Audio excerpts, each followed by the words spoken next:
and the Yoshijay Future Consensus Institute, and we are delighted to have this opportunity to partner with Yoshijay. For those of you who are not familiar with 하게 되어 기쁩니다. 혹시 여시제를 모르시는 분들을 위해서 여시제를 잠깐 소개하겠습니다. 새로 설립된 싱크탱크인데요. 2015년 설립됐습니다. 정책 제안을 통일된 한반도도 동북아시아 미래를 위해서 하고 나아가서 차세대 이끌어갈 인재를 육성하는 기구로서 2015년 설립된 공익법인입니다. 여시제와 함께 웨비나를 개최하게 되어 정말 기쁩니다. 오늘 많은 통찰력을 주는 토론회 장을 열 수 있기를 바랍니다. 광범위한 주제를 다룰 예정입니다. 먼저 시작하기에 앞서서 오늘 회의는 모두 다 녹음돼서 방송될 예정입니다.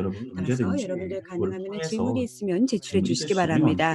저희 Q&A 박스가 스크린 아래에 있습니다. 질문을 직접 써주시기 바랍니다. 그럼 먼저 오늘 참석하신 패널리스트 분들을 소개하겠습니다. 먼저 김원수 위원장님 소개하겠습니다. 40년간 한국 외교관으로서 또 국제 공무원으로서 일을 하셨습니다. 먼저 한국 외교부에서도 중책을 맡으셨고 또 유엔에서 요직을 섭렵하셨습니다. 나아가서 고위 군축 대표 그리고 또 정책 입안을 위해서 청와대 외교통상과 국제안보 비서관을 맡으셨고 또 외교부에서도 중책을 맡으셨습니다. 또 그래도 김원수 위원장님께서는요 현재 여시제에서 국제자문위원장님으로 역할을 하고 계십니다. 그러면 다음 분 로빈 니블렛 챈텀 하우스 소장님을 소개하겠습니다. 2007년부터 소장으로 재직하고 계시고 그전에는 국제전략연구소 CSIS에서 바이스 프레지던트로서 CEO로 재직하셨고 그 외에도 또 국제 리더십 직접 이끌고 계십니다. 말씀드렸지만요 정말 야심찬 아주 광범위한 주제를 다루고자 합니다.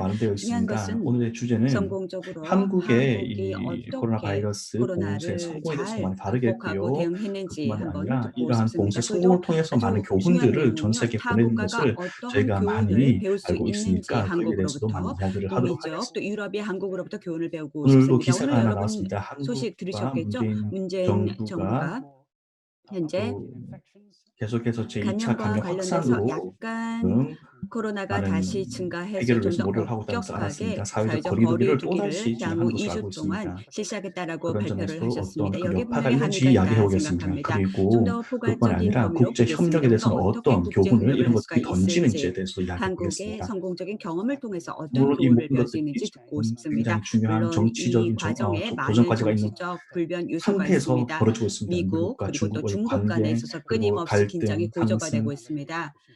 그리고 또 리더십, 주석과 또 트럼프 리더십 대통령 간의 이런 긴장이 것들이 고조가 많은 되고 업적을 있고요. 속에 그리고 이러한 또 이 긴장들이 늘어나고 긴장은 있습니다. 분명히 미국의 미국에서의 11월 11월의 다가오는 대선 이런 대선을 것들이 위해서 어떤 하나의 영향을 재선 도전을 위해서 미친다 하락하는 지지율을 그런 게 회복을 위한 재선 전략이라는 관심 말도 놓고 싶어 있습니다. 있습니다. 분명 많은 우리가 토론할 여지가 주제들이 있을 많다 주제들이 있을 것이고요. 생각하는데요. 더 이상 그렇다면 제가 먼저 소개를 하지 로빈 않고요. 니블렛 이제는 최동 하우스 로빈 소장님께 먼저 마이크를 니블렛 넘기고 소장님 먼저 몇 말씀 말씀을 해주시겠습니까?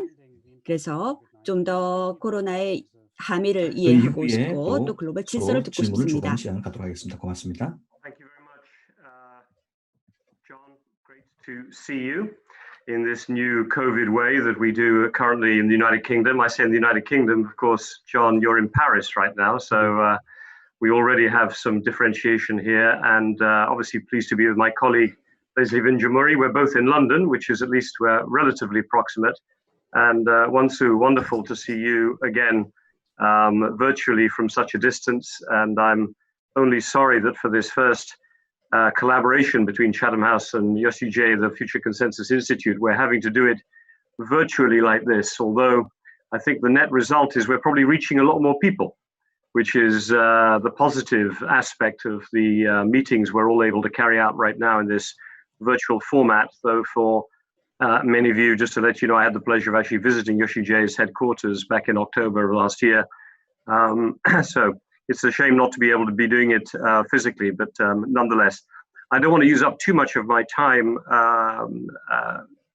doing on the introductions, because we are trying to cover a massive topic. The future of world order is, one of those small topics that one was always challenged by prior to COVID-19, but with the coronavirus crisis, as many people have noted, accelerating many of the previous trends that we already saw at Chatham House starting to influence the world of international affairs, this is even more pronounced today. And I just want to lay out kind of 6, I suppose, big trends that I see taking place, and which hopefully will give us a structure or at least some ideas to be able to follow up on in the Q&A, and also for my colleagues to either challenge or agree with or move off. Actually, I want to start not with the geopolitical, actually, but more with the kind of socioeconomic change, which has been characterized as moving from a just-in-time to a just-in-case world. In other words, rather than a world of hypervelocity, of speed of economic activity, of speed of travel, of deeply integrated supply chains that allowed low price, active economic activity, linking all corners of the world together. That world which we'd become so accustomed to, and around which we've built a lot of our economic activity, strikes me as now, at least for the near term, but it could become the new normal, to use that phrase, of becoming just-in-case world. In other words, a world in which governments have to think a lot more carefully about their engagement with the rest of the world, their exposure or their vulnerability to supply chains that could suddenly be cut off, or just to the type of activity domestically and socially that runs at such a form of physical proximity and speed that it causes the risks of the kind of coronavirus outbreak that we've had now to return. And that's the big fear, I think, certainly in the West, in London and Europe, I think in America, the fear that just as we come out of this first experience for us of this type of a virus in practically 100 years, that it could return again. And the question this raises, how can you fund growth and the rate of economic growth that we've become accustomed to in a just-in-case time?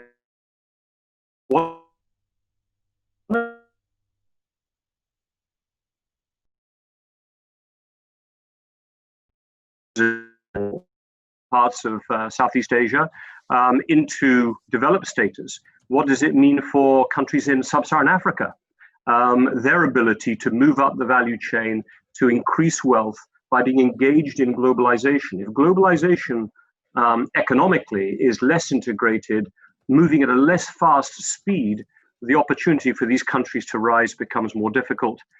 Levels of debt that are already going to be much higher at the end of this crisis become harder to pay down.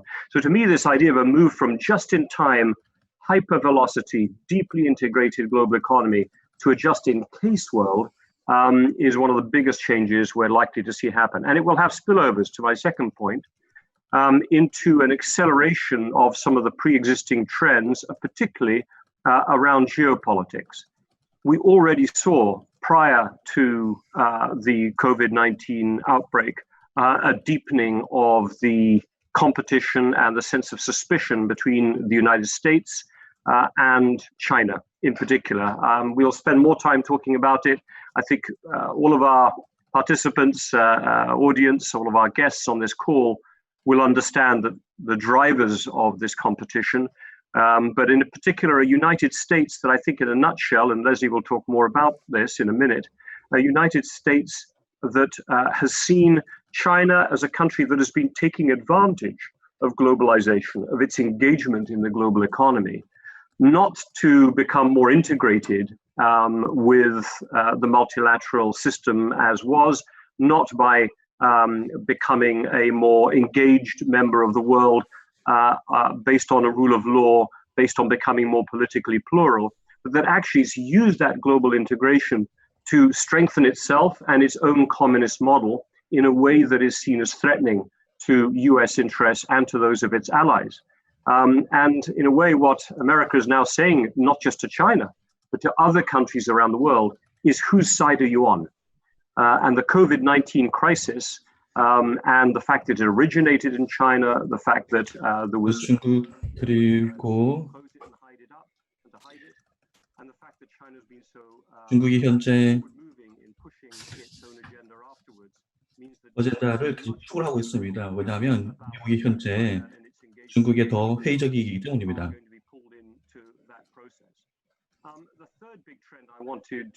세 번째 트렌드는 저희가 앞으로 전 세계에 많이 목표화될 것이 있습니다. 정부가 점점 더 많이 이 모든 경제 활동에 관여할 것입니다.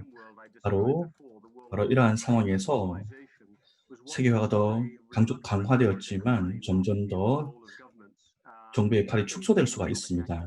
경제 활동에 있어서요. 그리고 다국적인 기업들이 부상하고 다국적인 기관들이 생겨날 것입니다. 이제는 정부가 다시 좀 서구 사회에서 더 후퇴하기 시작할 것입니다. 유럽에서 더 적극적인 역할을 경제 활동에서 하게 될 것입니다. 이런 것들은 큰 질문을 던집니다. 과연 미래 자본주의에 어떤 영향이 있을까요? 많은 정부들이 좀 더 국제적인 관계에서 물러나고 더 자기 중심적이 되고 더 내부적으로 초점을 둘 것입니다. 새로운 사회적 관계가 형성되죠. 사람과 정부 사이에. 정부들이 사람들은 정부들을 더 보호하기를 원하고 더 많은 것들을 제공해 주길 원합니다. 정부들은 그러면 더 어려워지겠죠. 이러한 신뢰를 제공하기에요. 하지만 그렇다 하더라도 시도하지 않는다는 것은 아닙니다. 이것이 네 번째 포인트입니다.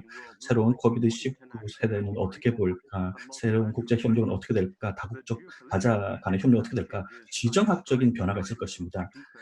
여러 해 전에 제가 지정학적 변화에 대해서 이야기를 했었는데요. 특히 미국을 보면 이미 지금 다자주의가 점점 더 긍정성을 잃어가고 있습니다. 더 유연성을 잃어가고 있습니다. WTO가 그 기능을 잘 못하고 있고요. 유엔 안보리도 또 WHO도 역할이 축소되고 있고요. 다 정치화되고 있는 움직임이 있습니다. 하지만 또 이와 동시에 만들어지고 있는 것은 국가가 정부를 보호하기 위해서 사람들은 점점 더 세계화를 뭔가 더 다른 사람들보다 더 많은 것을 얻을 수 있는 기회로 본다는 것입니다. 따라서 이러한 다자적인 조직에 있어서 이런 장점들이 더 적어지고 협력이 더욱더 어떤 사람에게는 취약성을 드러낼 것입니다. 투자가 줄어들 수 있습니다. 다국적 기업들어요. 그러니까 완전히 부정적인 것은 아닙니다. 다자주의에 대해서요. 하지만 정치적인 수준에 봤을 때는 좀 더 어려울 수 있습니다. 하지만 이러한 코비드-19 위기에 있어서도 우리는 기술적인 다자주의가 생길 것이라고 생각합니다. 이것이 사실 계속해서 더 발전되고 그 좋은 한 예가 바로 G20의 최근 결정이었죠. 최근에 부채를 만기 연장하기로 했었습니다. 특히 아프리카 국가들의 채권 만기를 해 줬었습니다. 이런 것을 봤을 때 다른 기관들, ECB 같은 기관들도 아마 새로운 파트너십을 WHO와 만들어서 또 새로운 보건 진단 도구를 제공하고 보건 서비스를 전 세계 빈국들에게 제공하게 될 수 있습니다. 그렇다면 이러한 다자적인 협력들이 좀 더 기술적인 수준으로 넘어가겠습니다. 하지만 정치적인 수준으로 나서서는 더 적은 것이 될 것입니다. 제가 마지막으로 드리고 싶은 말씀은요. 기후 변화라고 할 수 있습니다. 이것이 어떤 영향을 미치게 될까요? 왜냐하면 저희가 봤을 때 바로 다보스 회의 3개월 이후에 그 당시에 많은 경제 정치 지도자들이 모였던 것이었죠. 그 이후에 바로 우리 알게 된 것은 기후 변화에 대한 대응이 필요하다는 것이었습니다. 그리고 어떻게 하면 우리가 이러한 사람들의 관행을 바꿀 수 있을까? 능력을 바꿀 수 있을까? 그리고 심지어 이 어젠다가 과연 1, 2년, 3년, 5년 이후에 코비드-19가 회복되고 나서 어떻게 변할까? 그런 데 대해서 사람들이 많이 질문을 던졌습니다. 경제를 더 기후 변화에 대해서 어떻게 좀 더 우리가 대응하는 데 활용할 수 있을까? 과연 이것에 세계화가 도움을 줄까? 국경세를 매겨야 할까? 다른 나라에서 영향을 받는 CO2가 다른 나라에서 국경을 넘어서 우리에게 영향을 미칠 때 거기에 대해서도 과세를 해야 될까? 이런 것들도 하나의 문제로 등장했습니다. 이런 기후 어젠다가 아마도 굉장히 소국 국가들이 중요하게 여기게 될 것입니다. 그린 뉴딜도 있죠. 하지만 이런 것들이 더 세계화가 더 약해질 수 있는 기회가 될 수 있습니다. 제가 너무 많이 이야기를 한 것 같은데요. 이러한 세계 경제가 앞으로 많은 코비드-19 이후에 많은 변화를 겪을 것이라는 것입니다. 또 11월에 있을 미국 대선이 어떤 이슈에 어떤 영향을 미칠까도 굉장히 우리의 많은 관심을 집중시키는 이슈가 될 것입니다. 네, 너무 도움이 됐습니다. 감사합니다. 포괄적인 설명해 주셔서 감사드립니다. 저희가 구체적으로 다시 한번 토론을 해보죠. 조금 전에 정부가 좀 더 구체적인 역할을 하자, 이 사안을 다루자라고 했는데요. 그렇다면 우리가 새로운 모델이 필요할까요? 아니면은 역사는 분명히 우리에게 예를 들어서 지금까지 뉴딜에 대한 이야기를 많이 했습니다. 새로운 경험에 대한 뉴딜이 있다. 그리고 1930년에도 아시겠지만 기후변화와 관련돼서 우리가 새로운 뉴딜이 필요한데 1930년에도 뉴딜이 나오지 않았습니까? 역사적 경험을 바탕으로 해서 우리가 과연 현 위기를 어떻게 대응할까? 이러한 내용도 이따 토론 때 한번 다뤄보죠. 그러면 이제 김원수 위원장님, 한국의 관점을 좀 피력해 주시기 바랍니다. 네, 시작하시죠, 위원장님. 감사합니다, 저장님. 네, 다시 한번 저장님이 저를 소개해 주셔서 감사드리고 또 로빈 소장님, 탁월하게 전 세계에 대해서 설명을 해주셔서 감사드립니다. 여러분 모두 이렇게 안전하게 건강하게 얼굴을 뵙게 돼서 정말 반갑습니다. 또 여러분과 함께 이렇게 온라인으로 웨비나를 개최하게 되어 기쁩니다. 조금 전 로빈 소장님께서 이거 정말 너무 안타깝다라고 했지만 저는 특권이라고 생각합니다. 채텀 하우스와 함께 저희가 이렇게 국제적인 여행 갈 필요도 없이 시간 많이 보낼 필요 없이 같이 웨비나를 개최해 돼서 기쁘게 생각합니다. 코로나는 분명히 위기를 주었습니다. 뭐 전례 없는 규모의 위기입니다. 제2차 세계대전 이후 정치적 또 보건적으로 큰 위기를 주었습니다. 조금 전 로빈 소장님이 말씀하신 점에 대해서 제가 두 가지만 말씀드리겠습니다. 첫 번째, 어떠한 영향이 주었는가, 또 코로나 바이러스가 혹시 가을에 다시 우리를 강타하지 않을까라는 우려가 비록되고 있는데요. 전 세계적인 트렌드를 봤었을 때 분명히 우리는 중남미 지역에서 코로나가 급증하고 있고 또 아프리카에서도 급증하고 있는 사태의 우려가 됩니다. 그런데 분명히 선진국가, 즉 노스라고 말하는 선진 국가들이 겪고 있는 상황을 보게 된다면 과연 개발국가라고 말하는 사우스 쪽에 있는 국가들은 어떨까요? 지금 선진국가를 봤었을 때 너무 정신없이 바쁘죠. 코로나를 극복하기 위해서 또 자체적인 문제를 해결하기 위해서. 그래서 개도국가가 선진국에 기댈 수가 없고 자체적으로 현 위기를 타개해 나가야 됩니다. 만약 우리가 대응을 하지 않는다라고 한다면 또 국제적인 메커니즘을 통해서 해결하지 않는다라고 한다면 우리가 어떻게 될까요?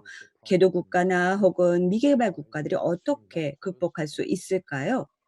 분명히 이것은 하나의 사이클처럼 우리에게 돌아오기 때문입니다. 그러면 조금 전 로빈 소장님께서 국제협력의 필요성을 강조해 주셨는데요. 제가 목도하고 있는 트렌드 정말 걱정됩니다.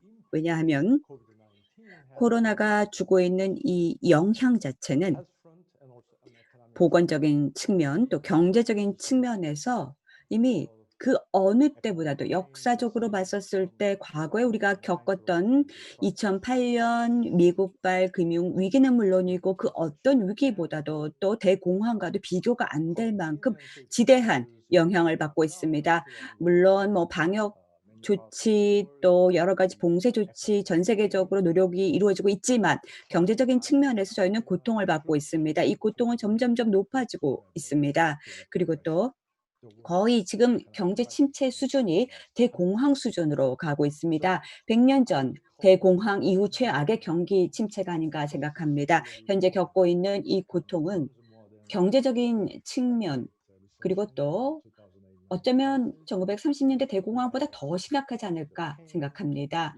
고통, 각 개개인이 겪고 있는 또 각 가구, 가족이 겪고 있는 사회적, 경제적, 또 국가적, 국내적, 보건, 또 사회, 경제적인 측면에서 겪고 있는 이 모든 어려움과 고통을 합쳐본다면, 즉 사회적, 경제적인 고통을 합쳐본다면 저희는 이렇게 표현하고 싶습니다. Great disruption, 즉 거대한 대와해 혹은 대붕괴라고 말하고 싶습니다. 루빈 소장님께서 말씀하셨던 것처럼 이 거대한 와해는 이미 경제가 전 세계적으로 분단을 겪고 있었습니다. 국가 내에서는 물론이고 또 국가 간에 있어서 디비전, 분단이 이루어지고 있었습니다. 그렇다면 이번 코로나 대유행 위기가 있기 전부터 이미 미중 간에 있어서 이 두 개 가장 강력한 국가 간에 있어서 긴장이 계속 고조가 되고 있었습니다.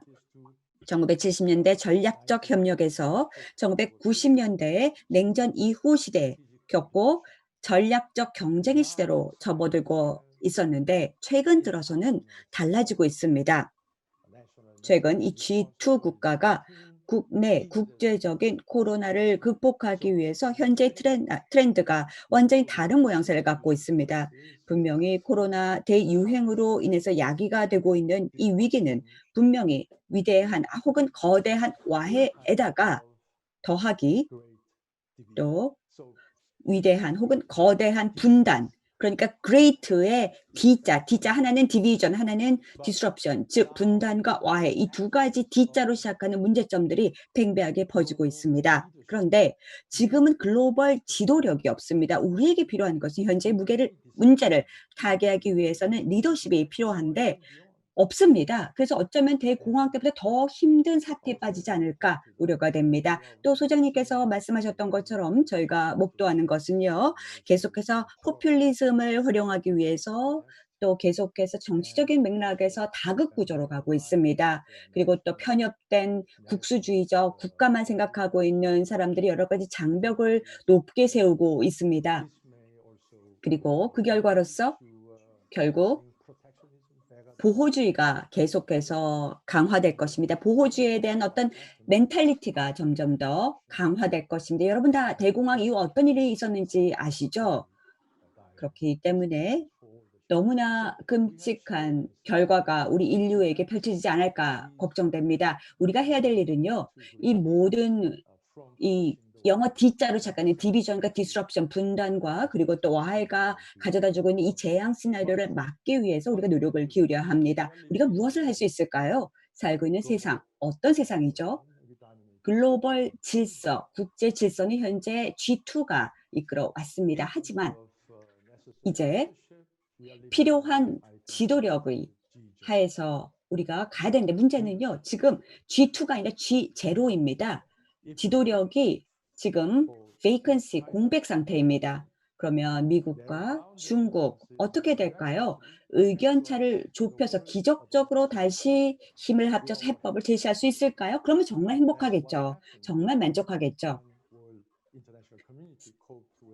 국제사회가 2008년 금융위기 때는 전 세계가 하나로 똘똘 뭉쳤습니다. 미국과 중국 같이 뭉쳤고 또 G20 국가들이 같이 힘을 합쳐서 금융위기를 신속하게 빨리 회복했습니다. 그런데 지금은 우리가 목도하고 있는 것은 완전히 반대되는 동향입니다.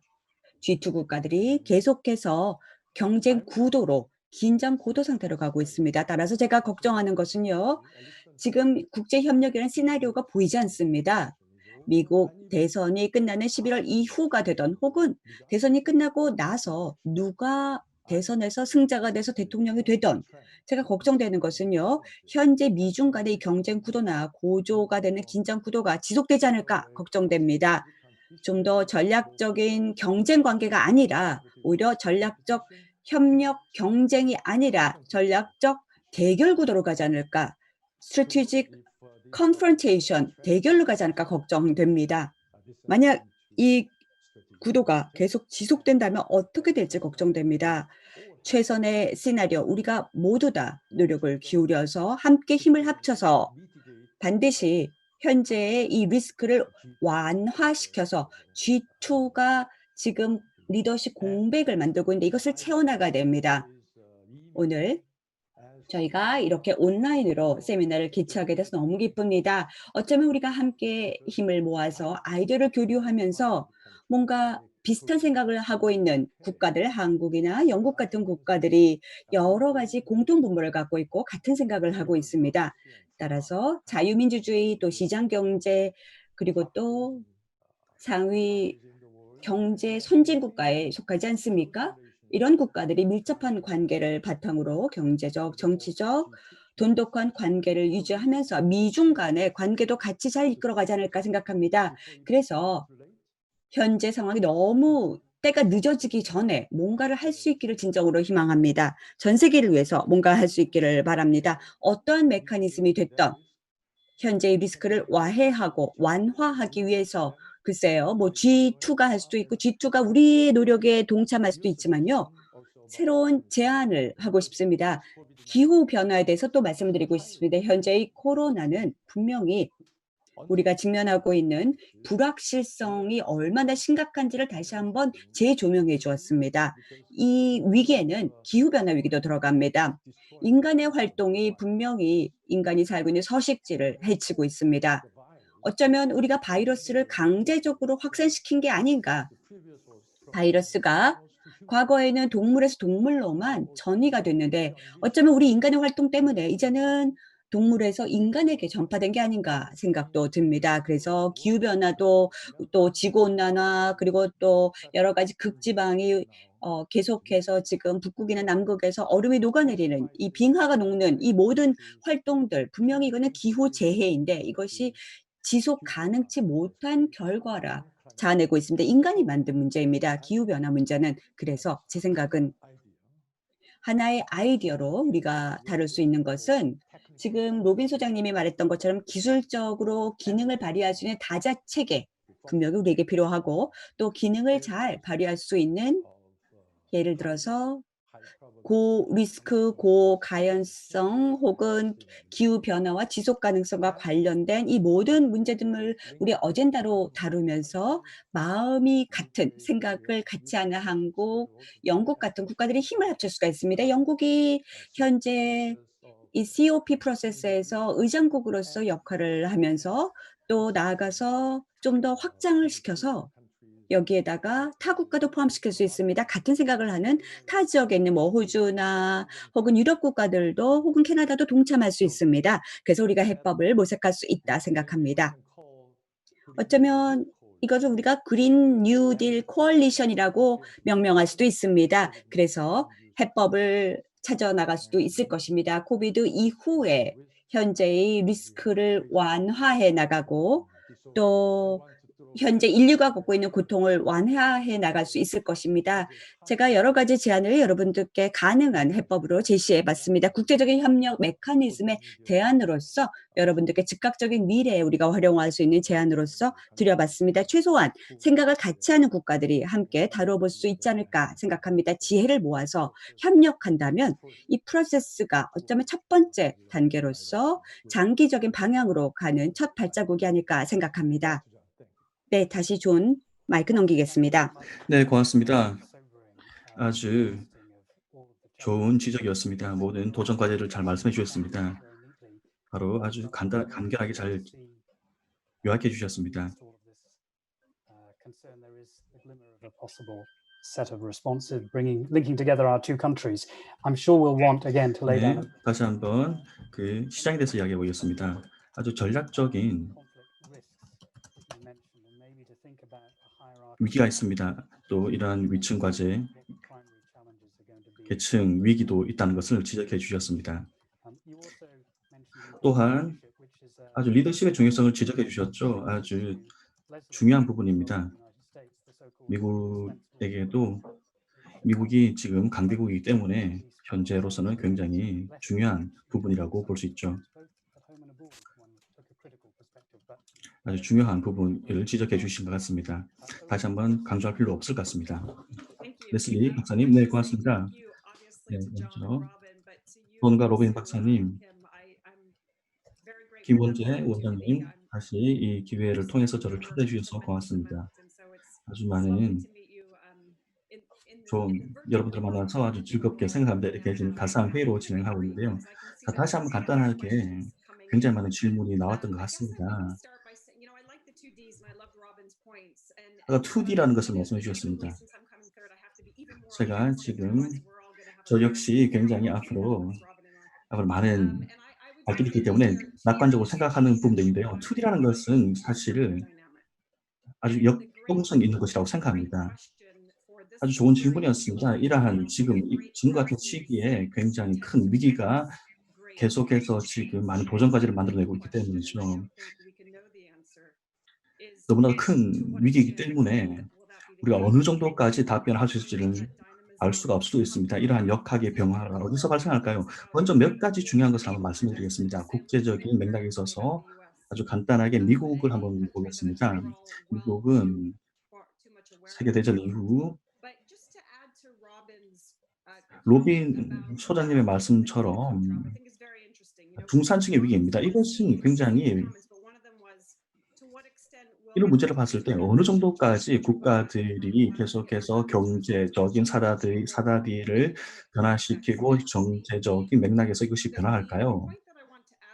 제가 말씀드리고 싶은 주제는 두 가지가 있다고 생각합니다. 첫 번째는요, 먼저 미국뿐만이 아니라 전 세계적인 맥락에서 봤을 때 중요한 것은 단지 국가의 전환이 아닙니다. 또한 민주주의적인 변화입니다. 이러한 전 세계적인 위기로 인해서 이것이 아주 명확한 그리고 아주 민주주의적 영향을 미치고 있기 때문입니다.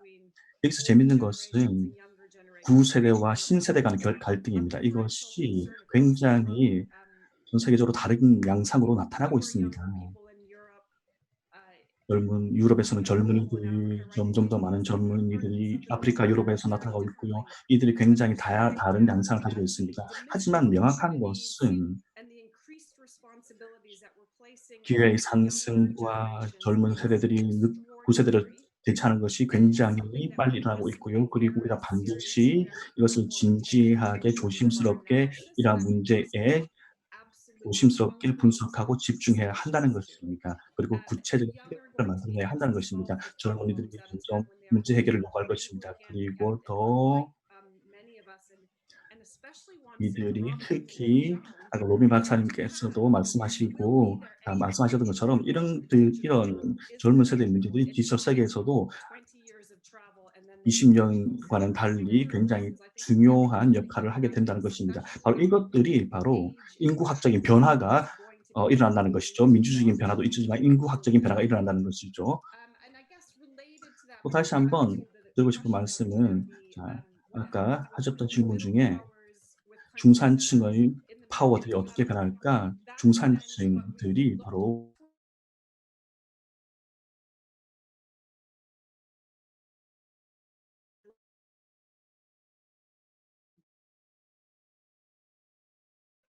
현재 진행되고 있는 상황에서 중산층 그리고 앞으로 협력적인 솔루션이 더 중요해질 것입니다.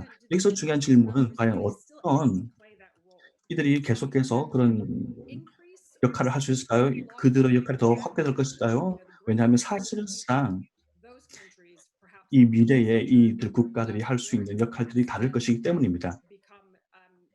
그리고 더더욱 더 많은 도전 과제들이 국제적으로 그리고 내부적으로 일어날 것이기 때문입니다.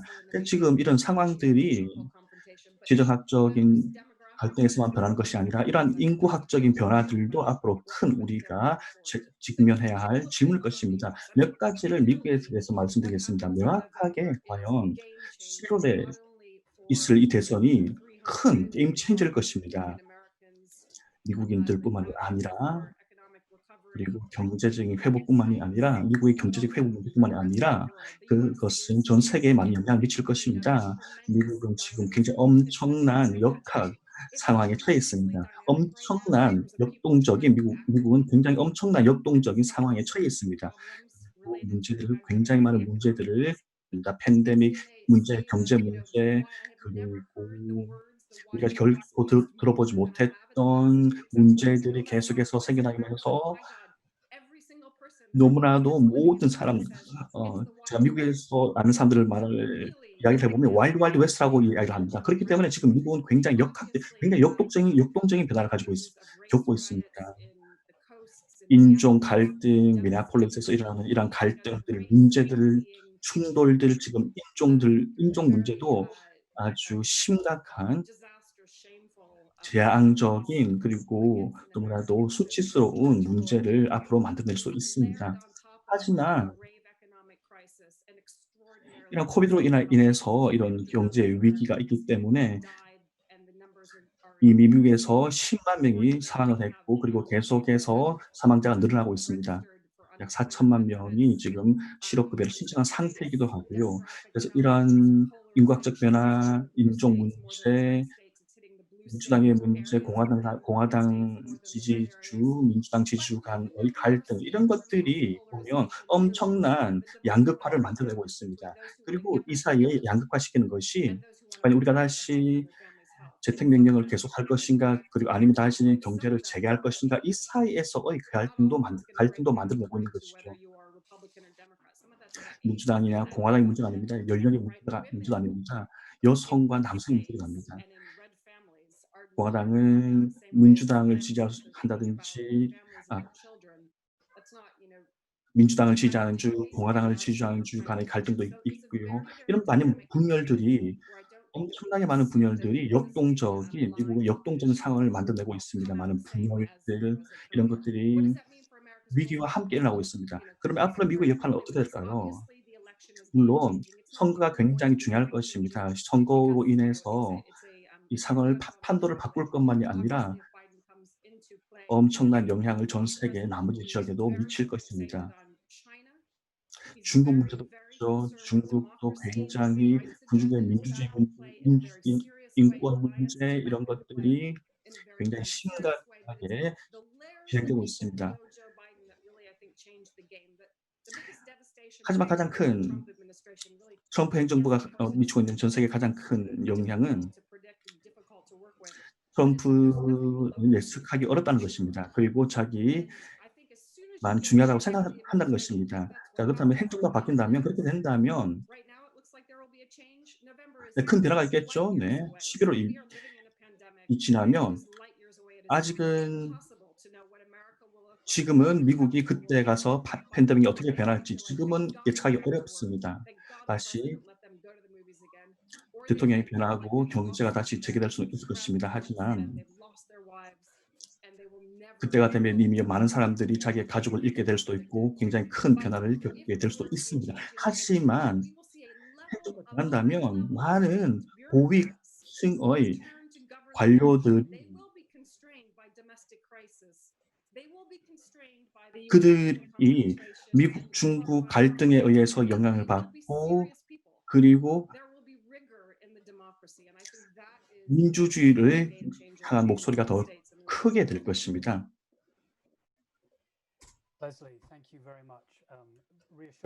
감사합니다. 네, 다이나미즘을 상당히 낙관적으로 봐주셨는데요. 감사합니다. 그리고 또 이 정부에 대해서 상당히 전문성을 비력해 주셨습니다. 그러면 지금부터 이제 질의응답 시간을 갖도록 하겠습니다. 한국 쪽에서 해주신 질문입니다. 중경국 파워에 대한 질문입니다. 과연 어떠한 역할을 해야 될까? 한국 물론이고 영국, 호주 그리고 일본 같은 국가가 어떤 역할을 해야 될까인데요. 세 분 모두 답변해 주세요. 먼저 김원수 위원장님의 한국의 경험, 한국이 미들파워로서 경험이 있지 않습니까? 동남아시아 또 아세안 신남방 정책도 있고요. 그렇다면은 이러한 맥락에서 한번 말씀해 주시기 바랍니다. 한국이 과연 협력을 지역 파트너들과 어떻게 해나가야 될까요? 최근 들어서 한국과 일본 간의 긴장이 팽배한데 위원장님 어떻게 생각하십니까? 현 위기가 어쩌면 역사적 긴장 관계를 극복할 수 있을까요? 또 로빈 이렇게 답변해 주세요. 아마 우리 모두가 다 답변을 해야 될 질문이긴 한데요. 역량 제한이 있지 않습니까? 영국 정부가 역량이 지금 상당히 제한적입니다.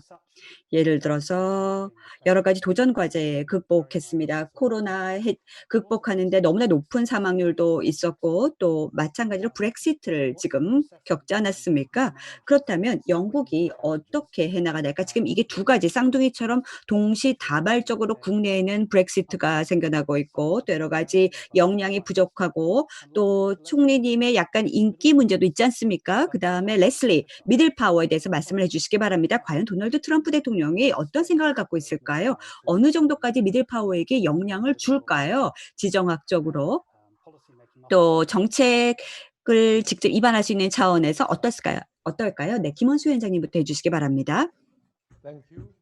네, 감사합니다. 네, 고맙습니다. 감사합니다. 네, 좌장님, 존 박사님. 존 펠로님께서요, 저에게 정말로 너무나 아주 어려운 어려운 질문을 질문을 해주셨습니다. 글쎄요, 한국어로도 한국인으로서 굉장히 답변을 하기 답변드리기 정말 어려운 어려운 것인데요. 질문을 하지만 물론 해주셨습니다. 그런데 우리가 이런 저희가 같은 생각을 갖고 국가들 있는 간의 사람들끼리 협력이라든지 공유 가치관을 공유하고 가치, 관심, 공유 이해관계를 갖고 있는 이해를 생각할 때 사람들끼리 저희 같이 뭐 일본과의 예를 협력 들어서 같은 걸 이야기할 한국과 때요. 일본도 마찬가지고 이런 국가들이 뭔가 얼라이언스, 동맹을 맺어서 뭔가를 한다라고 할 때는요. 하지만 당연히 이 잘 지역 국가들도 아시듯이 포함이 되죠. 네, 저희는 아시겠지만 아주 민감한 민감한 역사적인 역사 문제가 있습니다. 그 외에도 몇 배경들을 가지고 가지 있습니다. 좀 여전히 그런 민감한 문제들이 사안들이 남아있고요. 한국과 일본 간에 있습니다. 계속 지속되고 일본과 있습니다. 일본과 한국이 한국이 미래를 더 향해서 협력을 뭔가 하고 싶어 미래지향적으로 한 발자국 하고 진보할 때마다 과거사가 과거가 우리 계속해서 발목을 되살아나고 잡습니다. 그래서 과거 우리의 때문에 우리가 역량을 발휘해서 미래로 진보하는데 어려움을 겪고 있습니다. 하지만 아시겠지만 우리는 이해 관심사를 공유하고 있고 또 미국과 같이 동맹 관계를 맺고 있지 않습니까? 미 간에 있어서 동맹이 있고요. 또 공통의 도전 과제를 갖고 있습니다. 공동 안보 문제가 한반도 관련돼서 갖고 있고 그 외에도 심지어는 지금 한미 동맹 관계를 적절하게 관리하는 사안 자체도 지금 트럼프 대통령과 관련돼서도 일본과 한국이 같이 좀 문제점을 공유하고 있지 않습니까? 그래서 이번 코로나에 대한 대응이 하나의 기저가 돼서 일본과 한국이 좀 더 미래지향적으로 나갈 수 있는 토대가 되기를 진정으로 바랍니다. 우리가 무엇을 해야 될까? 지역적인 차원에서 또 글로벌 차원에서 무엇을 해야 될까? 나아가서 커먼 얼라이언스, 미국과의 커먼 얼라이언스를 위해서 무엇을 해야 될까? 이런 점에서 한일이 같이 힘을 합치면 정말 좋겠죠. 하지만 정치라는 것, 또 미래를 전망하기 너무나 힘듭니다. 얼마 전 한국에는 국회의원 선거가 있었습니다. 당연히 여당이 압도적인 승리를 거두었죠. 집권당이요. 그런데 일본 같은 경우는요. 아베 총리가 아주 중요한 정치적인 캘린더에 내년에 이정표적인 행사가 하나 있죠. 올림픽이 지금 걸려 있고 또 일본의 미래 그리고 또 아베 총리의 미래를 결정할 만한 중요한 일들이 지금 있습니다. 그래서 제가 좀 더 현실적으로 봤었을 때 분명히 정치적인 리더들이 있어서 프라그마티즘, 현실주의가 하나의 토대가 되지 않을까. 즉각적인 위기를 극복하고 또 정치적 이해 관심사를 적절하게 헤쳐나가는 데 있어서 프래그마티즘이 중요하지 않을까 생각합니다. 이를 통해서 한국과 일본이 보다 나은 협력 관계로 나아가지 않을까 생각합니다. 제 생각은 좀 더 밝은 미래를 생각하고 싶습니다. 그리고 당연히 정치적 리더가 무엇을 할지에 달려 있습니다. 네, 고맙습니다. 다시 저 이슈에 대해서 미들 파워에 대해서 아까 말씀을 하기에 중소, 중간 국가들에 대해서 말씀해 주셨습니다. 교훈들이 있죠.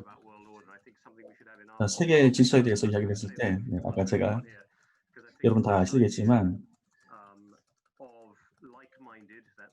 이 like-minded, 유사한 생각을 가진 국가들 간의 협력, 이 국가들이 아주 건설적인 역할을 하기 위해서 노력하고 있습니다. 그리고 G2가 중국과 미국이 경쟁하고 있는 상황이기도 하고요.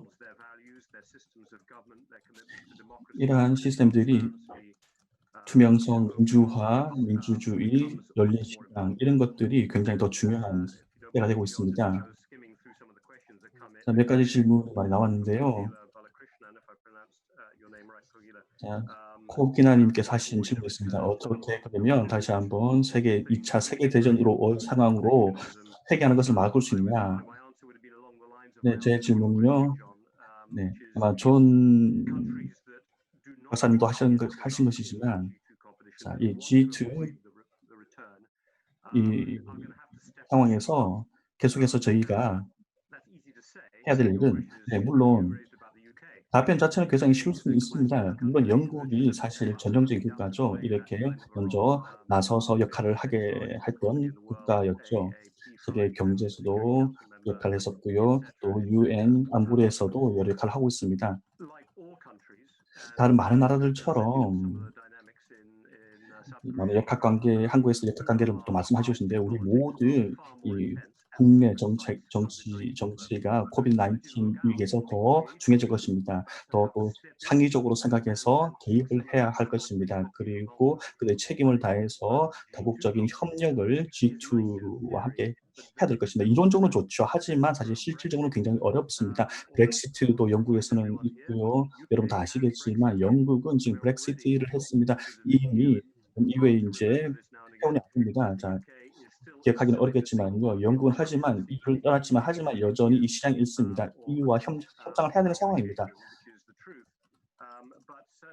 하지만 확실히 또 올해 말이 되면 영국은 아마 닫는 시장으로 돌아갈 것입니다. 그리고 아마 그때가 되면 아주 어려운 관계를 맺게 될 것입니다. EU와 다른 유럽 국가들과요. 만약에 이러한 협상이 잘 안 된다면요. 그리고 일부 유럽 국가들은 아마도 미들 파워 외교의 파트너가 될 것입니다. 한국도 있고요. 일본도 있고요. 호주, 캐나다, 영국 많은 나라도 있겠죠. 이러한 국가들이 아마 다 리스트에 있는 국가들입니다. 하지만 다시 한번 말씀드리고 싶은 것은 이 모든 미들 파워 국가들이 그들의 지역적인 맥락에서 존재한다는 것입니다. 그런 지역적인 맥락인 것은요. 또는 안보적인 측면을 보든 또 미국의 관계를 보든 왜냐하면 이런 것들이 굉장히 어려운 관계를 구축하고 있을까요? 미국과 중국 간의.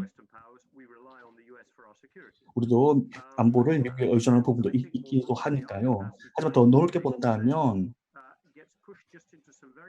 단지 아주 기후 변화라는 것을 먼저 한번 볼게요. 이런 것들이 굉장히 중요한 질문입니다.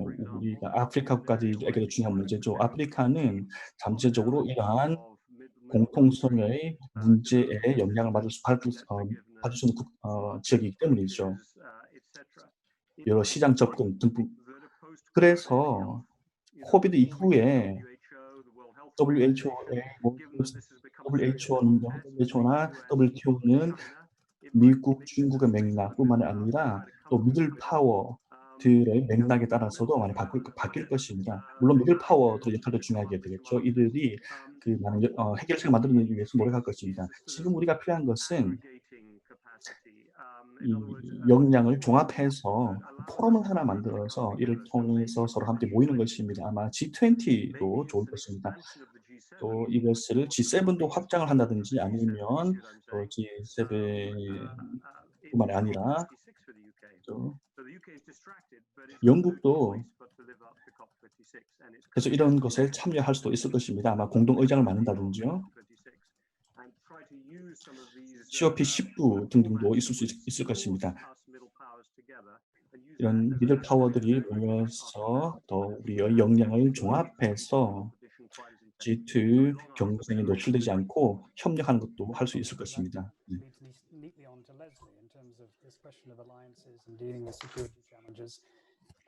그러면 이제 레슬리에게 물어보겠습니다. 네, 지금 우리가 미국가 분명히 리드 역할을 할 수 있다. 다른 국가를 이끌 수 있다. 이런 말을 했는데요. 지금 현재 권력 공백 상태가 있지 않습니까? 어떻게 생각하십니까?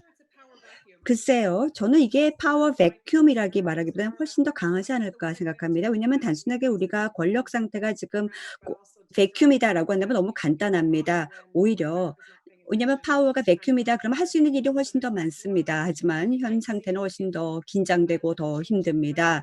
보면은 대통령 대선이 있지 않습니까? 그러면 미국이 앞으로 어떤 향방으로 갈까요?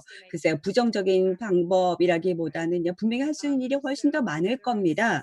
그렇다면 트럼프 대통령에 대한 이야기를 지금 하셨는데요. 글쎄요. 무조건적으로 우리가 한 사람에게 충성심을 보일 필요는 없습니다. 트럼프도 누군가에게 충성심을 보이지 않잖아요. 그리고 제가 하나만 더 첨언하겠습니다. 여러 가지 질문이 나오고 있는데요. 글쎄요. 너무 제가 마크를 보지 못했는데 마크 씨도 질문을 하셨다고 하네요. 지금 가장 중요한 경계선은 미들 파워 말고도 민주주의가 중요한 잣대가 되어야 됩니다. 민주주의가 과연 어떻게 될까? 민주주의가 가장 중요한 역할을 해야 됩니다. 혹시라도 행정부가 바뀐다라고 한다면 정권이 교체가 된다고 한다면 이건 미들 파워도 마찬가지고 또 어떤 정부가 됐든지 민주주의가 가장 중요한 잣대가 되어야 됩니다. 그리고 민주주의와 그 나머지 국가들이 분명히 긴장했을 것입니다. 네, 저희 질문이 또 들어왔습니다. 네. 첫 번째 질문은 백신에 관한 질문인데요. 글로벌 전 세계가 지금 백신 개발을 경쟁하고 있습니다. 어떻게 그러면 이 정보들을 더 모으고 재원을 모을 수 있을까요? 그리고 이와 관련해서 케네스 데이비스님께서 중요한 질문하셨습니다. 균형을 어떻게 자체 공급과 세계 공급망 유지를 어떻게 균형을 잡을까요? 한국이 지금 PPE를 메릴랜드에 최근 보냈습니다. 메릴랜드 주지사님께서 직접 오셔서 한국에서 받아가셨죠? 네. 자, 그렇다면 지금까지 어떤 진전이 있었고 어떤 도전 과제가 계속 있을까요? 국가들이 이런 어려움에 대해서 대응하기 위해서 많은 노력을 하고 있는데요. 제 경험에 비춰서 말씀을 한번 드려보겠습니다. 보건 위기가 H1N1 2009년도에 있었고 또 2014년에는 에볼라 위기가 서아프리카에 있었습니다. 항상 어렵습니다. 아주 어렵죠. 백신을 개발한다는 것은요. 상당히 오랜 시간이 들고 또 비용도 값비쌉니다. 하지만 정말 좋은 것은 하나 있습니다. 굉장히 좀 아이러니하긴 한데요. 이번 같은 경우는요. 이 코로나 바이러스가 전 세계를 강타하고 있습니다. 그렇기 때문에 전 세계 제약 업계들이 아주 강력한 인센티브가 있습니다. '아 힘을 합쳐야겠다. 그래서 공동의 힘을 통해서 백신을 찾자.' 이게 정말 좋은 소식입니다. 그런데 또 리스크도 있습니다. 누구든 백신을 개발한다. 아주 안전하고 효과가 있고 충분히 대량 생산이 가능한 백신을 개발한다라고 가정을 해 본다면 그다음 질문은 이 백신과 치료법 누가 먼저 활용할 수 있을까요? 누가 갖게 될까요? 시장 논리에 맡겨야 될까요? 그렇게 된다면 아주 리스크가 클 겁니다. 전 세계에 리스크가 가해질 것입니다. 국가들 중에서 특히 개도국이나 혹은 좀 저개발 국가들 같은 경우는요. 충분히 접근성을 보장받지 못하기 때문에 미래를 위해서 백신을 못 씁니다. 그래서 리스크가 가해지겠죠. 그렇다면 우리가 국제적인 체계 속에서 생각을 해야 됩니다. 누구든 백신을 먼저 개발한다라고 한다면 반드시 모든 사람들이 모든 국가가 접근할 수 있도록 해야 됩니다. 글쎄요. 저는요. 그 어떤 국제 기구도 비판을 다 감수하면서 합법적이든 뭐가 되든지 간에 좀 더 뭐 과장되지만 WHO 말고 과연 누가 할 수 있을까요? 누가 리드를 할 수 있을까요? 이 글로벌적인 관행을 누가 할 수 있을까요? 우리는 항상 지금까지 뭐 사후에 뭔가 검토를 해 보면서 세상을 생각해 보죠. 뭐 H1N1도 그랬고 에볼라 위기도 그랬고 항상 비판이 존재합니다. WHO에 대한 비판은 항상 존재합니다. 하지만 여러분 기억하세요. 국제 기구 그리고 또 분명히 국제 기구만이 효과적인 역할을 할 수 있습니다. 또 원칙적으로 회원 국가가 허용을 해 주는 거 아닙니까? 국제 기구의 역할을 할 수 있도록.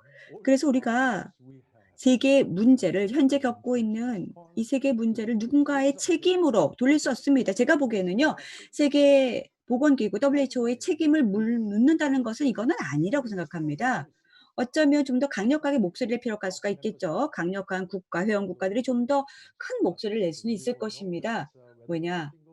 뭔가가 잘못될 때 항상 우리는 "국제 기구가 책임을 져야 된다." 이런 말을 합니다.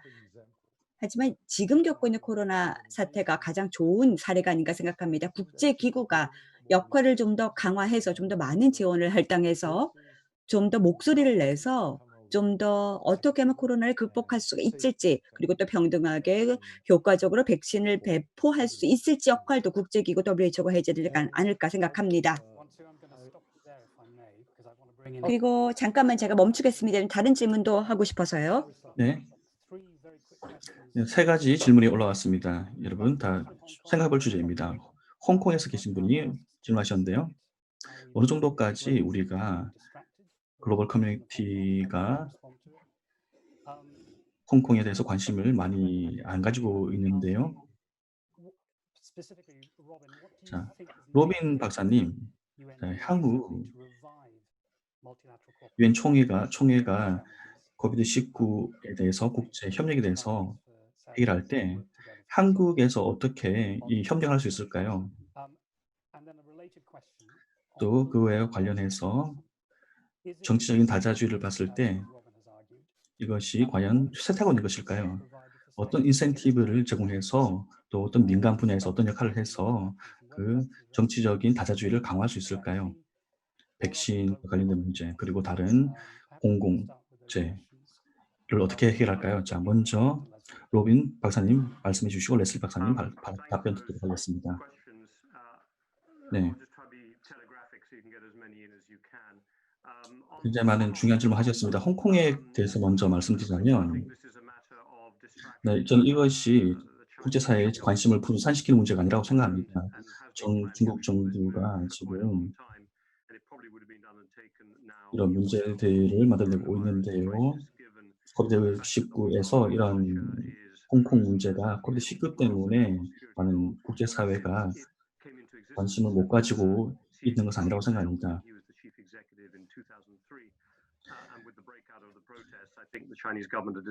중국 정부가 지금 최근에도 했던 것처럼 지금 코비드-19 때문에 홍콩 문제가 더욱더 국제사회에서 중국 정부로 인해서 관심이 분산되고 있는 결과를 만들어내고 있다는 상황도 있습니다.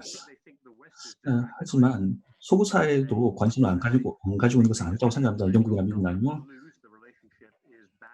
이 관계가 굉장히 홍콩과 중국 간의 관계가 지금 이 어려운 관계가 있는데요. 그런 상황에서 트럼프 행정부뿐만이 아니라 서구 사회가 굉장히 강경하게 지금 대응하고 있습니다. 이런 관계, 중국의 황금 시대가 지나고 보리스 존슨 총리까지도 아주 외교적인 접근법을 취하면서 대응하고 있죠. 또 화웨이가 5G 기기에 대해서도 어떻게 참여해야 될 것인가에 대해서도 이야기를 했었고요. 화웨이가 어느 정도까지 화웨이 5G 장비에 대해서도 그래서 얼마나 퇴출시킬 것이냐에 대해서 이야기했죠. 이런 문제들이 중요한 것은 아주 신뢰에 문제에 영향을 미치는 것이라고 생각합니다. 중국과 서구 사회의 신뢰 관계가 영향을 받고 있는 것이죠. 이런 것들이 앞으로 많은 리스크를 만들어낼 수 있습니다. 또 영국은 어떤 역할을 할 수 있을 것인가, 미국은 어떤 역할을 할 수 있을 것인가, 이런 것들이 또 많은 영향을 받을 것입니다.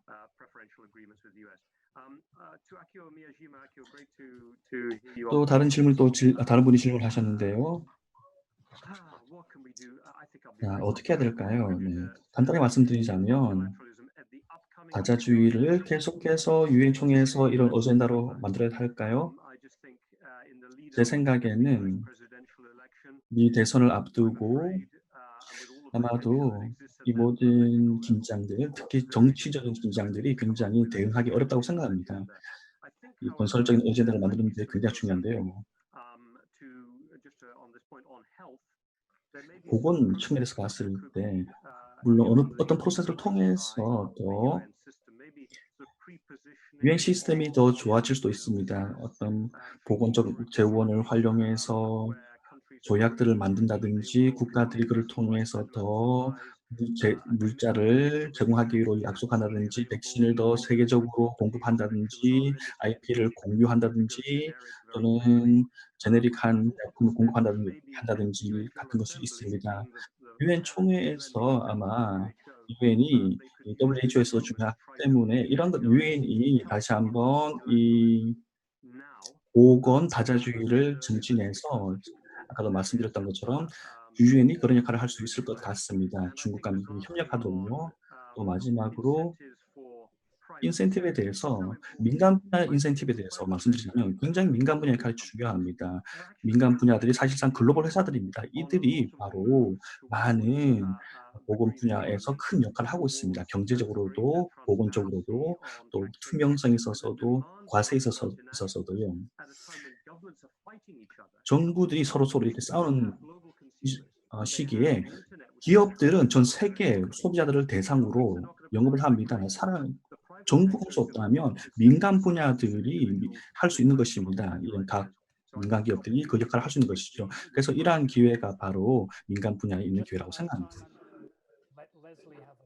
네, 시간이 없기 때문에요. 레슬리 씨, 그러면 지정학적인 차원에서 코멘트를 해 주시겠습니까? 몇 가지 인도에 대한 질문이 나왔습니다. 중국과 인도 간에 있어서 국경 분쟁이 있지 않습니까? 칼렌 씨가 질문을 하셨습니다. 정치적인 극단주의가 국내에서 인도 내에서 발발하고 있는 게 아닌가 이런 질문이 나왔습니다. 그리고 또 분명히 어떤 그 발화점, 정치적인 발화점이 있지 않는가라고 했는데 레슬리 씨 한번 코멘트 해 주시기 바랍니다. 네, 인도에 대해서 하나만 말씀을 드리겠습니다. 인도라는 지역은요, 분명히 미국 정책에 따라서 달라질 것입니다. 만약 바이든 민주당 후보가 대통령이 된다라고 한다면, 왜냐하면 팬데믹이 발발하기 직전에 트럼프가 마지막으로 방문했던 곳이 인도 아닙니까? 그런데 그 당시에는 어땠습니까? 시위가 발발했지 뭐 환영하는 인파는 그렇게 많지 않았습니다. 하지만 인도는 분명히 민주주의적인 차원에서 정말 중요한 함의를 미국에 지고 있습니다. 그렇기 때문에 우리가 여러 가지 인도에 대해서 생각할 때 생각할 수 있습니다. 그리고 또 미국도 많은 생각을 해야 됩니다. 과연 우리가 레드라인을 부여해야 될까? 우리가 어떤 어젠다를 갖고 인도를 대해야 될까? 생각을 해야 됩니다. 조금 전 로빈 소장님이 했던 말에 대해서 제가 첨언을 하겠습니다. 유엔 총회에 대해서요. 또 정말 중요한 것은요. 현재 유엔 총회를 좀 진지하게 생각해야 됩니다. 왜냐하면 우리가 선거를 진행할 때 선거가 지금 가장 중요한 차원에서 이루어지고 있지 않습니까? 팬데믹 때문에 선거 문제도 지금 달라지고 있습니다. 어떠한 포럼이 됐든 목소리를 내면서 정말 중요한 것들을 강조하기 위해서, 그리고 또 여기서 가장 중요한 다자주의입니다. 그러면 유엔 총회는요 어마어마하게 많은 압박을 받을 것입니다. 그래서 일부 목소리는 커질 거고 일부 목소리는 좀 더 줄어들겠죠. 그리고 또 다른 캠페인에는 새로운 조명이 가해질 수 있을 것입니다. 관심이 덜 기울어질 수도 있을 것입니다. 그래서 이 모든 포럼, 뭐 유엔 총회를 포함해서 모든 포럼들이 어떤 퍼블릭 디베이트를 가져야 됩니다. 그래야지만 진정으로 이제 11월까지 문제없이 갈 겁니다. 그러면 미국, 그리고 또 미국 시민의 입장에서 제가 말씀을 드려보겠습니다. 어쩌면 우리가요, 진정으로 전 세계가 뭐가 중요한지 그 사안을 찾아서 투자를 해야 됩니다. 그 말은 다시 말해서 전 세계 관심사에 우리가 모두 다 힘을 합쳐서 유엔 총회 때 다루어야 되겠죠. 그래야지만 장기적으로 우리가 좀 더 밝은 미래를 갖지 않을까 생각합니다. 네, 감사합니다. 좀 낙관적인 답변 감사합니다. 기존의 제도적인 프레임워크들이 있습니다. 실시간이든 어떻게든요. 굉장히 많은 중요한 이슈들에 대해서 말씀해 주셨습니다. 다시 한번 참가자들 모든 분들께 감사를 드립니다. 또 청중들께 좀 몇 가지 많은 질문들을 올려주셨는데요. 다 답변하지 못하는 점 죄송하게 생각합니다. 하지만 굉장히 많은 좋은 질문들을 던져주신 것 같습니다. 여러분 어디에서 참여하셨든 다시 한번 여시제에게 감사를 드리고요. 이런 행사를 조직해 주셔서 고맙습니다. 채덤 하우스에도 감사를 드립니다. 또 앞으로도 많은 같이 연구 어젠다를 진행할 수 있기를 바랍니다. 고맙습니다. 고맙습니다.